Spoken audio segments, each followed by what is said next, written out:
Hello student, আপনারা সবাই কেমন আছেন? আশা করি সবাই ভালো আছেন।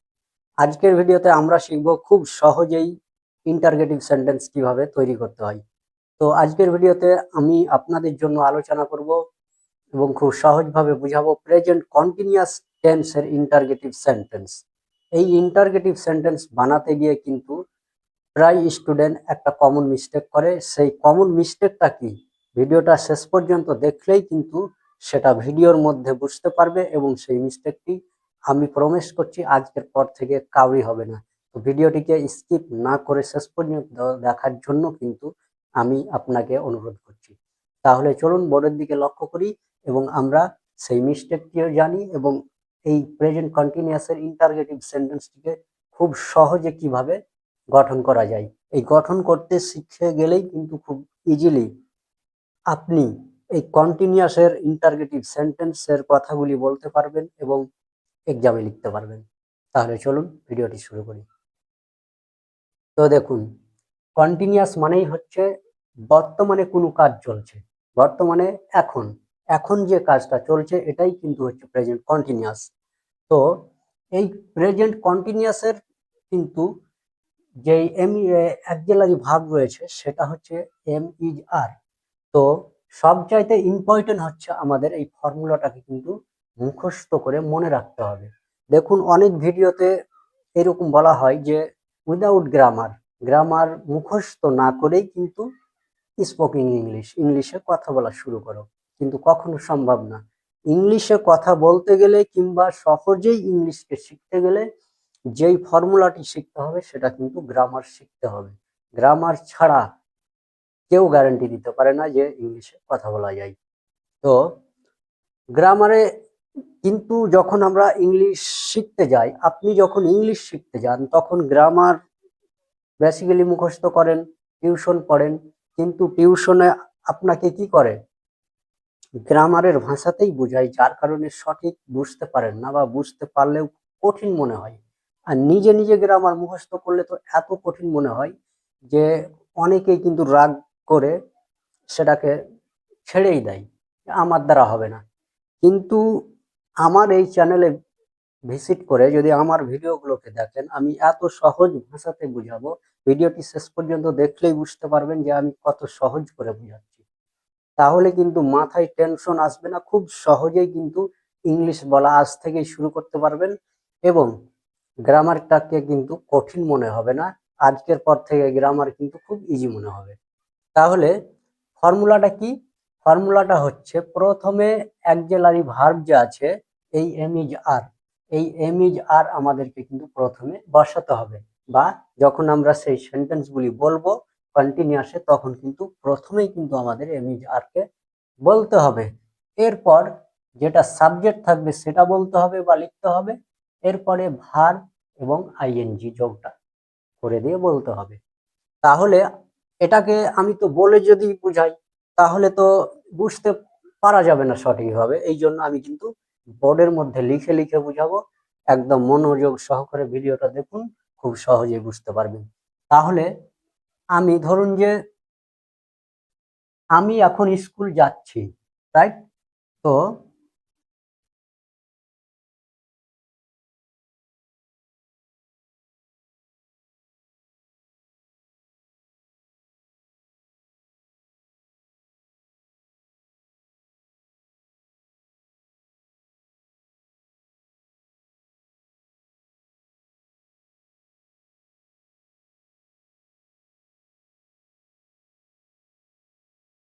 এইটা হলো কি সেন্টেন্স। আমি এখন স্কুল যাচ্ছি, আমি বাংলা দিয়ে বুঝাচ্ছি যাতে আপনি খুব সহজে বুঝতে পারেন। ঠিক তাহলে এখানে হচ্ছে আমি,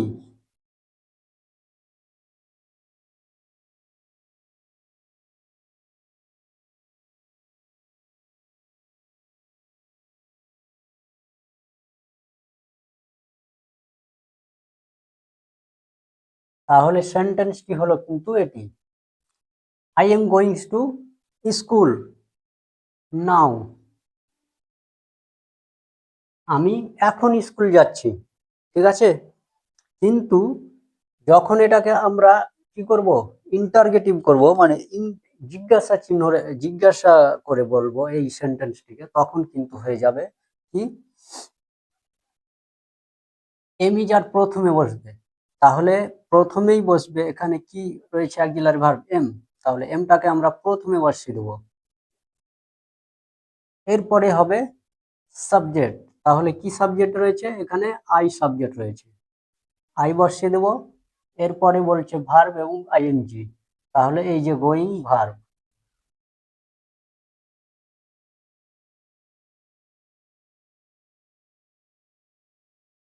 এখন যেটা অবজেক্ট বা আদার্স ওয়ার্ড, এই যে অবজেক্ট বা আদার্স ওয়ার্ড কি, গো টু স্কুল নাও, এইটাকে আমরা বসিয়ে দেবো। গোয়িংস টু হলো টু স্কুল নাও,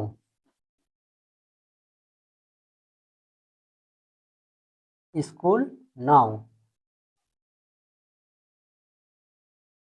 তাহলে দেখুন সেন্টেন্সটি কিন্তু কত ইজি ভাবে হয়ে গেল। এই ফর্মুলাটা মনে রাখলেই কিন্তু খুবই সহজ। প্রথমে অক্সিলারি ভার্ব, তারপরে সাবজেক্ট, তারপরে ভার্ব আইএনজি, তারপরে হচ্ছে অবজেক্ট বসিয়ে দিলাম বা বলে দিলাম, এভাবেই কিন্তু সেন্টেন্সটি হয়ে গেল। Am I going to school now, আমি কি এখন স্কুল যাচ্ছি। তাহলে এই ফর্মুলাটা মনে রাখতে পারলেই কিন্তু গ্রামার কঠিন না, খুবই সহজ। দেখুন সে,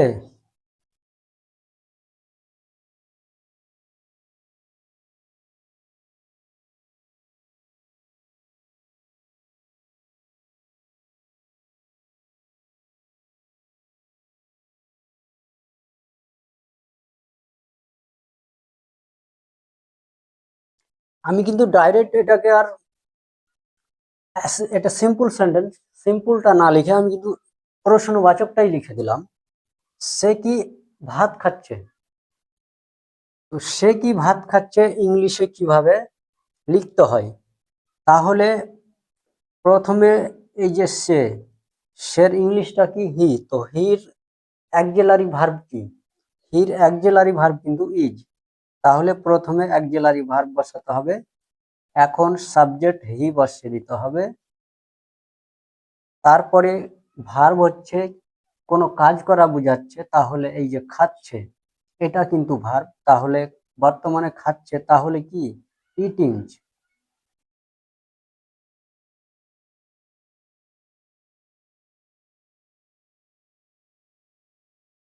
এখন হচ্ছে আদার্স ওয়ার্ড বা অবজেক্ট, তাহলে কি ভাত, এই যে ভাতটা হচ্ছে অবজেক্ট, এখন ভাতটা বসবে rice. Is he eating rice, সে কি ভাত খাচ্ছে, তাহলে কত ইজি ভাবে হয়ে যাচ্ছে না। এর থেকে সহজ করে কিন্তু কেউ বোঝাবে না আপনাকে, স্কুলে হোক বা টিউশনে হোক, এত সহজ করে বোঝাবে না। তাহলে চলুন আমি এখন আপনাদের যে কমন কমন যে মিস্টেকটি হয়, যে মিস্টেকটি সবাই করে ফেলে, আমি সেটা বুঝাই, তারপরে আরো কিছু সেন্টেন্স দিয়ে এই ভিডিওটিকে সুন্দর করে বুঝাবো। তাহলে দেখুন,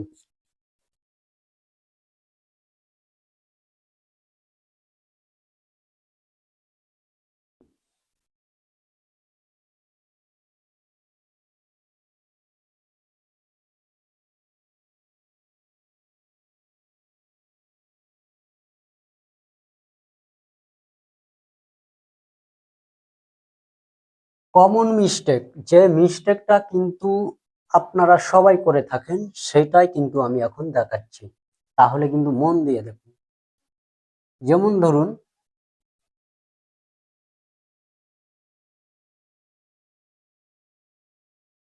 আমরা কোনো কথাকে জিজ্ঞেস করতে গিয়ে আমরা কিন্তু এই মিস্টেকটি বেশিরভাগই করে থাকি, সে কি এখন স্কুল যাচ্ছে, কিন্তু আমরা এইভাবে বলে থাকি, বাংলায় আমি আগে বাংলাটা লিখে দিই,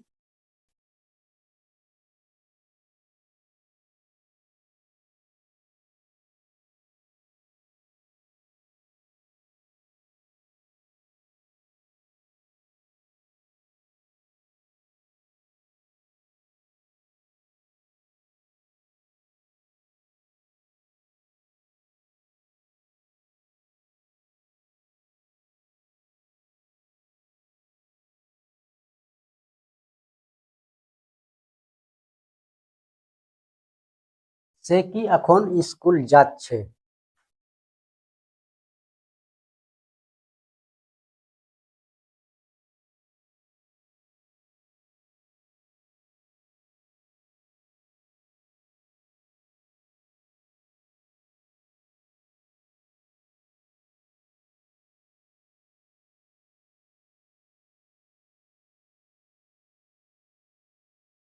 দেখুন, do he going to school now, সে কি এখন স্কুল যাচ্ছে, কিন্তু এই সেন্টেন্সটি কি সঠিক? না, এই সেন্টেন্সটি হচ্ছে কি সম্পূর্ণ ভুল। কারণ এই যে এখানে নাও লেখা আছে, এই নাও এর কারণেই কিন্তু এই সেন্টেন্সটি ভুল। এখানে কিন্তু নাও যদি আমি না বলতাম, যে আপনি না বলতেন, বা নাউনটা যদি না থাকতো, এই নাওটা মানে এখনটা যদি না থাকতো, তাহলে কিন্তু এটা সেন্টেন্স হয়ে যেত অন্য কি, এটা কিন্তু হয়ে যেত প্রেজেন্ট ইনডিফিনিট। সে কি স্কুল যায়, যেহেতু এখানে আমরা মনে করছি বা আপনি মনে করছেন সে কি এখন স্কুল যাচ্ছে, আপনি কিন্তু জিজ্ঞেস করছেন সে কি এখন স্কুল যাচ্ছে। এটা কিন্তু বাংলা সেন্টেন্স ঠিক আছে, কিন্তু ইংলিশ যখন বলতে গিয়ে do he go to school নাও, তাহলে সে কি স্কুল যাই হচ্ছে, কিন্তু নাও এর কারণে সেন্টেন্সটি হয়ে যাচ্ছে ভুল। কারণ এই যে নাও, নাওটা হচ্ছে কি প্রেজেন্ট কন্টিনিউয়াস, যখনই নাও দিয়ে আমরা কোন কথা বলবো এখন, আর প্রেজেন্টের মানেই হচ্ছে বর্তমানে এখন যে কাজটি চলছে, এটা হচ্ছে কিন্তু প্রেজেন্ট কন্টিনিউয়াস, এর কারণেই কিন্তু সেন্টেন্স ভুল। তাহলে এটা কি কি করতে হবে, এইটা যখন আমরা কোশ্চেন কনভার্ট করব বা সঠিকভাবে বলবো, সঠিক সেন্টেন্সটি কিন্তু এইটা হবে। এর ফর্মুলা কি, হি এর ভার্ব, হি এর অ্যাক্সিলারি ভার্ব, এই যে ডু রয়েছে এটা কিন্তু এই প্রেজেন্ট ইনডিফিনিট টেন্সে রয়েছে। এই যে কন্টিনিউয়াসে যেহেতু আমি এখন ব্যবহার করছি, তাহলে এখানে কিন্তু হি অ্যাক্সিলারি ভার্ব কিন্তু আমাকে ইজ বসাতে হবে। তাহলে ইজ হি গো, যেহেতু যাচ্ছে বলছে, তখন এখানে আমাকে আইএনজি ব্যবহার করতে হবে। তাহলে গোয়িং মানে যাচ্ছে।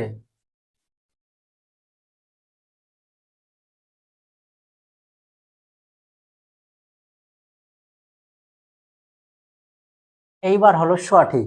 দেখুন, যেহেতু এখন যাচ্ছে আমি বুঝাচ্ছি, তখন কিন্তু আমাকে অ্যাক্সিলারি ভার্ব হির কি কন্টিনিউয়াস এর ইজ ব্যবহার করতে হবে। তাহলে আমি ইজ বসালাম, তারপরে এই ফর্মুলার সেম সাবজেক্ট, তারপরে কি বলছে ভার্ব আইএনজি, তাহলে এই যে ভার্ব আইএনজি আমি যোগ করে দিলাম, এখন অবজেক্ট বসিয়ে দিলাম, মানে আদার্স ওয়ার্ড যেটা সেটা বসিয়ে দিলাম। এখন কিন্তু সেন্টেন্সটি হলো একদম সঠিক, is he going to school নাও। তো আজকে আপনাদের কাছে আমার একটি প্রশ্ন রইলো, এই প্রশ্নের উত্তরটা কিন্তু কমেন্ট বক্সে সবাই লিখবেন, তাহলে আমি জানতে পারবো কে কে সঠিকভাবে আপনারা প্রেজেন্ট কন্টিনিউয়াস এর ইন্টারগেটিভ সেন্টেন্সটি প্র্যাকটিস করছেন বা কার কার জানা আছে। তাহলে আজকের প্রশ্ন হচ্ছে, you are watching this video now, এখন আপনি ভিডিও দেখছেন, এখন আপনি এই ভিডিওটি দেখছেন।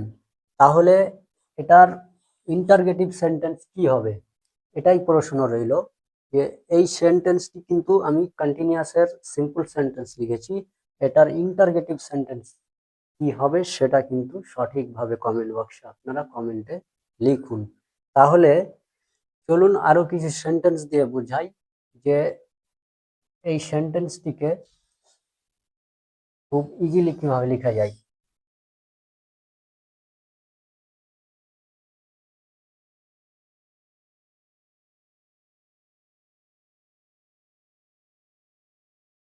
তো আমি ভিডিও শেষ করার আগে আরো একবার বলি, এই যে ফর্মুলাটা রয়েছে, এই ফর্মুলাটা কিন্তু মুখস্থ করে মনে রাখতে হবে। তাহলে আপনি এটাকে, এই ফর্মুলাটাকে কি করেন, এটাকে নোট করে নেন এবং এটাকে মুখস্থ করে নেবেন। মুখস্থ করার পর কিন্তু এইভাবে প্র্যাকটিস করবেন, তাহলে খুব ইজিলি কিন্তু প্রেজেন্ট কন্টিনিউয়াস এর ইন্টারগ্রেটিভ সেন্টেন্সটি সহজেই কিন্তু আপনি বলতে পারবেন। তো আমি আপনাকে একটা প্রো টিপস দিই, সেই প্রো টিপসটি কিন্তু খুবই ইম্পর্টেন্ট। এবং এইটাকে যদি আপনি মনে রাখতে পারেন, মাথায় রাখতে পারেন, তাহলে কিন্তু এই প্রেজেন্ট কন্টিনিউয়াসের ইন্টারগেটিভ সেন্টেন্সটি আরো সহজ হয়ে যাবে। তো সেই প্রো টিপসটি হচ্ছে, যখন আপনি কোনো কথা বলবেন এই টেন্সের, তখন কিন্তু বলবেন বা লিখবেন তখন বাংলাটিকে ফলো করতে হবে, কারণ আমরা বাঙালি, বাংলাটা আমরা বেশি সহজেই বুঝতে পারি। তাহলে আমরা প্রথমে কিন্তু সেন্টেন্সটি কি করব, এই বাংলাটাকে ফলো করব। আমি বোঝানোর জন্য কিন্তু লিখছি বাংলায়, কিন্তু যখন আপনি বলবেন তখন সেটাকে শুধু মনে মনে একটা মানে ধারণা করতে হবে, তাহলে কিন্তু অটোমেটিক হয়ে যাবে। দেখুন,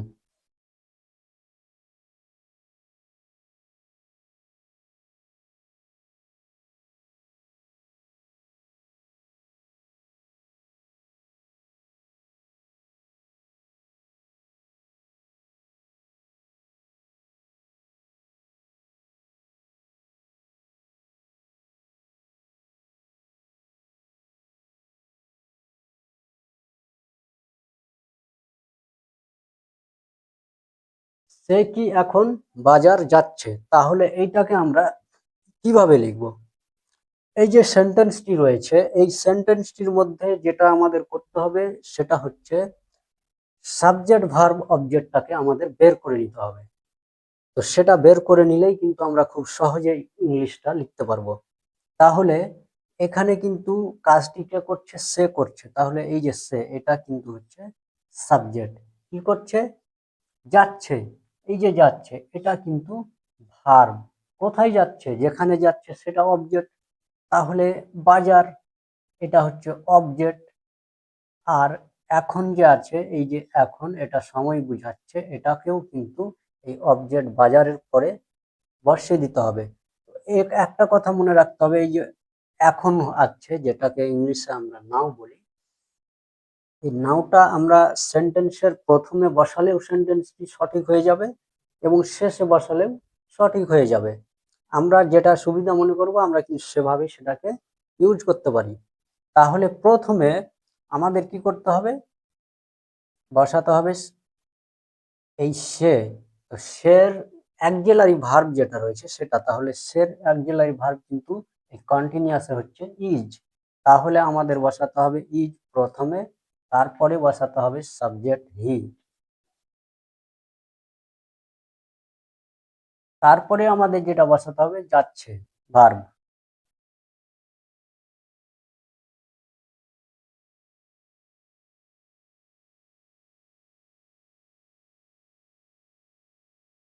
অবজেক্ট হচ্ছে টু মার্কেট।